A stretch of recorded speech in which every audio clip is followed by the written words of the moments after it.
Baik, selanjutnya kita akan mempelajari tentang variabel komposisi.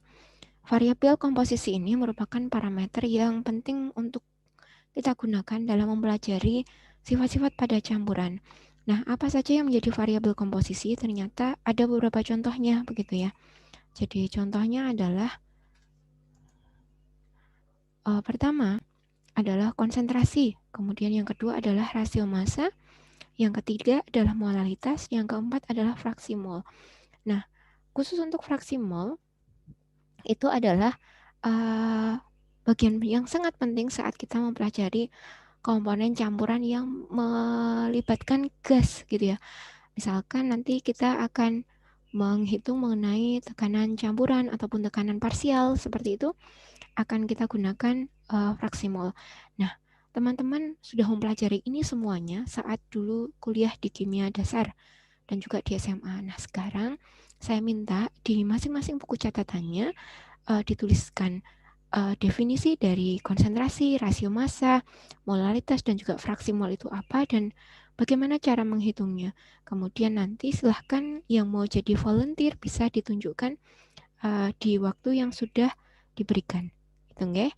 Nah, kemudian fraksi mol itu bisa dikatakan sebagai mol dari suatu komponen dibagi mol campuran.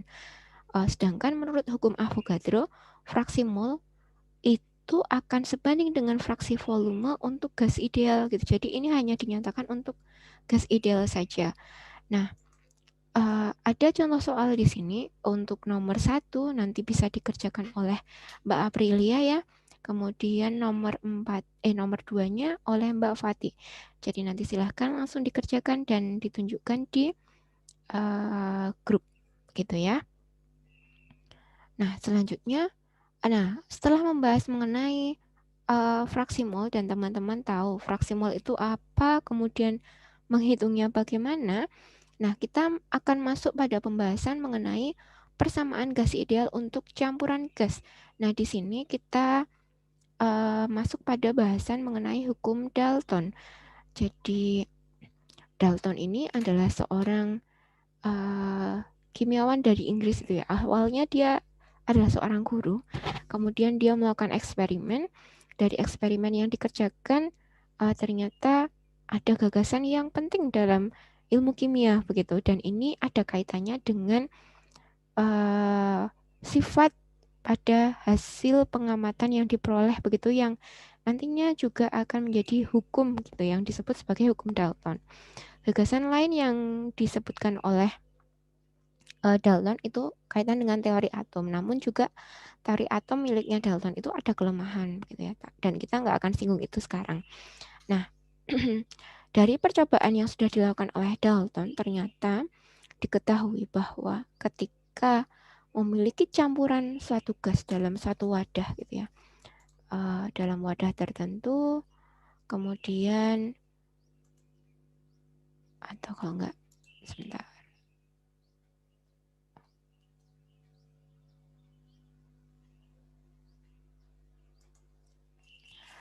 Baik. Ketika memiliki wadah tertentu begitu ya, isinya ada campuran gas. Ada gas A, kemudian gas B dan juga gas C. Nah, gas A dan gas B, gas C ini ada dalam suatu wadah dengan keadaan volume tetap ya, volumenya sama, kemudian pada keadaan temperatur tetap. Nah, di keadaan ini ternyata ketika Dalton itu mengamati tekanan gas A, tekanan gas B, tekanan gas C, yang masing-masing tekanan ini untuk masing-masing tekanan dari masing-masing komponen akan disebut sebagai tekanan parsial. Maka tekanan parsial gas A dan seterusnya itu ketika dijumlahkan akan sebanding dengan nilai dari tekanan totalnya. Jadi ini merupakan hasil dari pengamatan yang dilakukan oleh Dalton. Dan ini adalah untuk gas yang berada pada keadaan volume tetap dan juga temperatur tetap, dan untuk gas ideal gitu ya. Jadi dengan demikian persamaan ini, tekanan total sama dengan tekanan parsial gas A, parsial gas B, parsial gas C, dan seterusnya, itu merupakan tekanan totalnya gitu.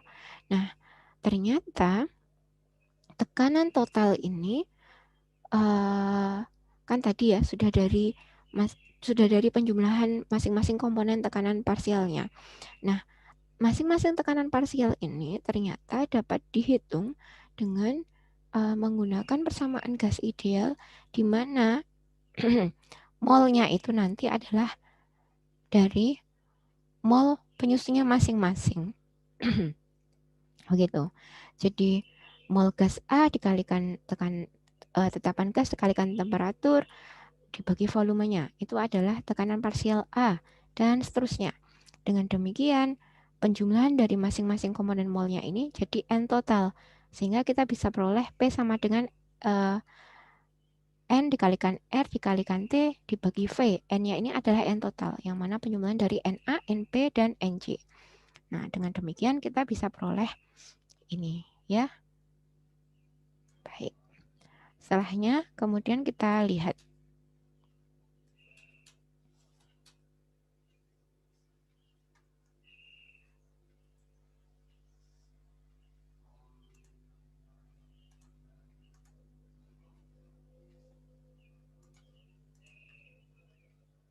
Nah, selanjutnya ini adalah persamaan keadaan gas untuk Dalton ya, dari hukum Dalton gitu. Nah, karena kalau misalkan dibandingkan gitu, masing-masing tekanan parsial dengan tekanan total, dengan demikian kita akan memperoleh hubungan ini, bahwa tekanan parsial A itu akan sama dengan fraksi mol untuk A dikalikan dengan tekanan totalnya, gitu ya. Jadi XA ini merupakan fraksi mol.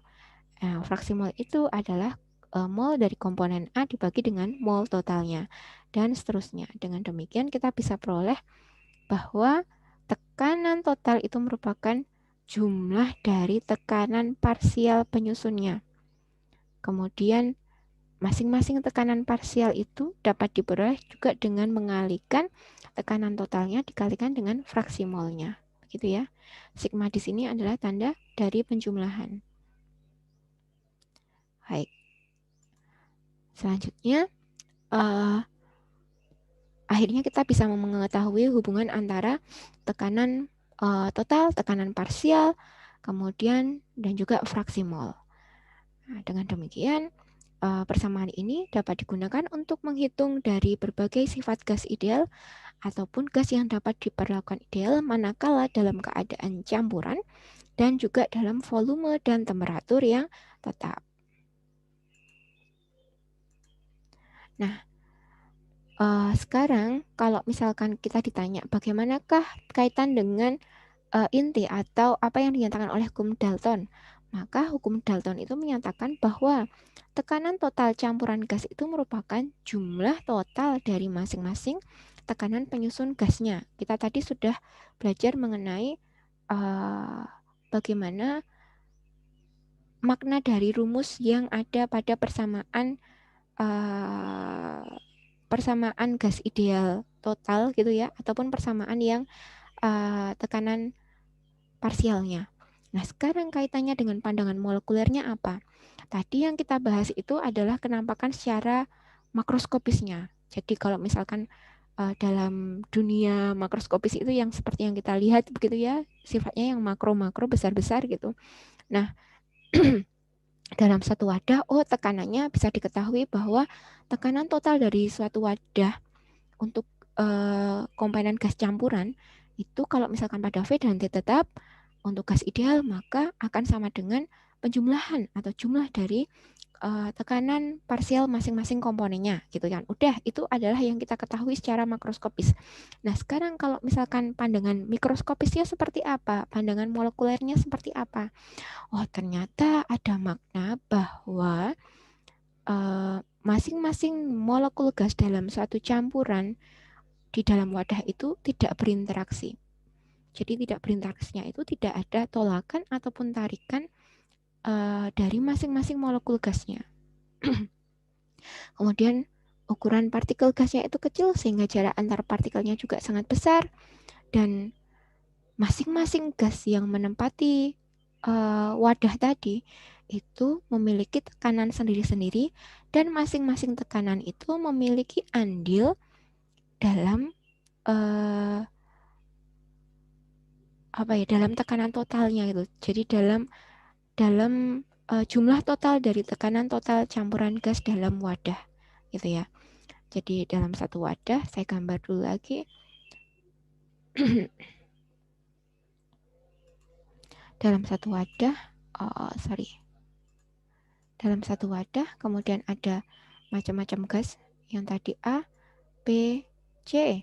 Nah, masing-masing tekanan parsialnya ini dijumlahkan akan menyusun dari tekanannya total, begitu nggih? Nah, kemudian masing-masing gas ini akan bergerak random gitu ya, bercampur dalam satu wadah tanpa mengadakan interaksi baik tarikan ataupun tolakan. Kemudian jarak di antara masing-masing gas ini tetap berjauhan gitu ya, dan ukurannya juga kecil-kecil, dan kemudian masing-masing punya sifat sendiri, punya tekanan parsialnya masing-masing, kemudian tekanan totalnya adalah penjumlahan dari tekanan parsialnya ini tadi gitu.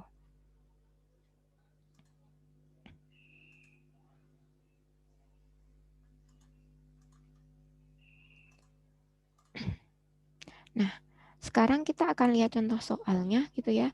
Ini contoh soalnya bisa dikerjakan gitu sama teman-teman. Sekarang yang saya pilih kerjakan, untuk kerjakan adalah Mbak Aprin ya. Silahkan kerjakan Mbak Aprin. Nanti bisa dibahas di waktu yang sudah disediakan. Nah, kemudian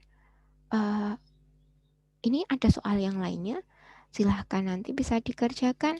Yang ini bebas, siapa yang mau kerjakan cepet-cepetan dipersilahkan. Untuk soal nomor 1 dan juga soal nomor 2 diberikan waktu beberapa menit. Baik.